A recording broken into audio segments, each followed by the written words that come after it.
Ayan, magandang araw kakabsat. Ito na naman ang inyong Jero B. And for today's video, magpapaligo tayo ng ating mga aso. Dahil na hindi ko mahagilap ang aking Jiro nang tinawag ko ang kanyang pangalan ay narito pala siya natutulog sa ilalim ng isang maliit na puno. At dahil nga hindi ko siya matawag-tawag mga kakabsat ay gumawa ako ng isang paraan para lumapit siya.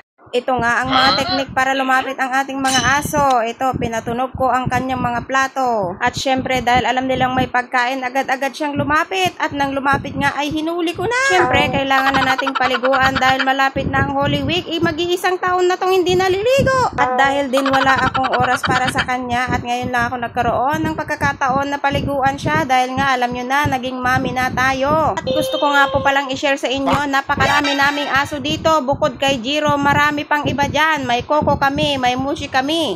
Meron din yung mga aso nila Trisha, si Lilo, si Junior, at saka si Jaguar. Siyempre, meron pa yung napakalaking aso na bigay ng Chinese, si Manny. At siyempre, meron pa si Brian. Napakalaki ang katawan ni Brian at kapag siya ay naglalakad, nahihirapan na siya sa katabaan niya. Kaya minsan kakabsat, kinukumpara ko siya sa aking mama dahil hirap din siya maglakad. O kung bibilangin mo ang mga aso dito, hindi mo na mabilang sa dami. Lalo na kapag isasama mo pa yung mga patay, Diyos ko, umabot na ata kami sa mga 50 naging aso. Tapos kung bibilangin mo pa yung mga anak ng aming mga asong babae, Diyos ko po, mag-aabot na sa 100. Kaya naman mga kabsat, ang ginagawa namin ay pinamimigay namin yung mga iba dahil merong mga nagagalit dyan na napakarami na naming aso. Siyempre, mas minabuti namin talagang ibigay para mainot siya sa mga bigas na aming sinasaing.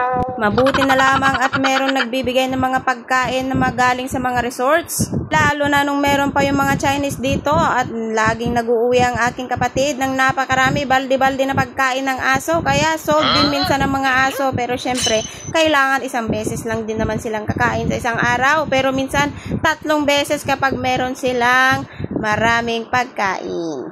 Dahil nga dog lover tayo ay kailangan nating paliguan ng ating mga aso. Kung pwede ay araw-araw, pero syempre kapag umulan ay kailangan din nating i-stop. Ay, English yun. Yan, kung makikita nyo, ang tagal ko nga sinasabon ng aking aso dahil sa sobrang kakapalan ng buhok. Nga sinabi ko sa inyo, mag-iisang taon na atang hindi ito naliligo. Pero syempre kapag may pumupunta sa dagat ay agad-agad silang sumasama dahil tumatampisaw din sila sa dagat. Nakakatuwa nga kakabsat dahil kapag pumupunta kami sa dagat ay naliligo rin sila. Lumalangoy din sila katulad namin.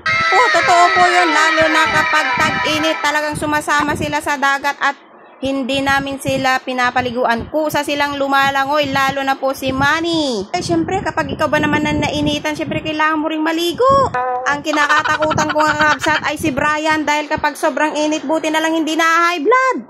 Mula ko pa kasi, nung papi pa lang siya, ay ganito na siya kaliit. Pero sobrang laki po ng tiyan niya, para siyang ampas kung tawagin. Ayan, pinapaliguan ko ang aking moshi-moshi ngayon.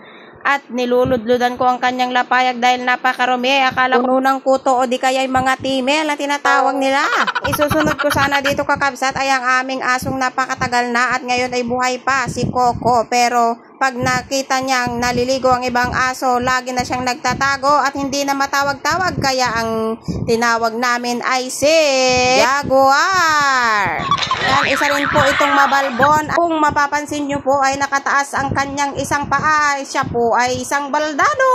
Kaya syempre hindi yan hadlang para mabuhay. Kaya tuloy pa rin ang laban. Napakabalbon po niya talaga. Kaya hindi po tatalab yung bar natin dito. Kaya binuhusan po ni Trisha ng isang shampoo. Pag ipipilit mo talaga ang bar mo ay talagang matutunaw o di kaya ay maninipis na parang papel dahil nga napakadumi niya at sobrang kapal ng balbon niya. Paano naman kasi? Kapag siya ay nasa mga buhangin ay nagkukutkot siya at tinatabon niya ang sarili niya kaya sobrang dumi niya kapag paliguan. Yan, ayaw niyang maligo at tumakas siya ngayon ay hinila ulit ni Trisha. Ayan, at pinagpatuloy namin siyang paliguan. Ayan, nag-i-smile na siya sa kamera dahil nga pinagalitan siya ng kanyang amo. Sa totoo lang kakabsat ay medyo natatakot akong paliguan siya dahil hindi ko pa nga ito napapaliguan mula noon at parang ang uyong-uyong niya. Na nga ang last naming pinaliguan kaya tapos na.